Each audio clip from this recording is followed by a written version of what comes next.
அப்பா தான் 56 தேசத்தை ஆண்டு வந்தார். அதுக்கு பிறகு இந்த தேசத்தை யார் கையில ஒப்படைக்கலாம்? மகன் இருக்கிறாரே வல்லரக்கே. வல்லரக்கன் கையில ஒப்படைத்த பொழுது ஒப்படைத்த வேளையில அப்பன் தலையில் இருக்கும் தங்க கிரீடத்தை தன் மகன் வல்லரக்கன் தலையில ஏற்றி வச்சார். செங்கோலை எடுத்து வல்லரக்கன் கையில கொடுத்த உடனே, எப்பா ஏன் வல்லரக்கா, நீ 56 தேசத்துக்கு நீதான் ராஜா.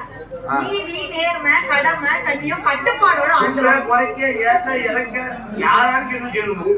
ஏன்னா நீ மேல இந்த வல்லரக்கை என்னைக்கு சிம்மாசனத்தை ஏறினாலும் சரி அப்படியே இருக்கா?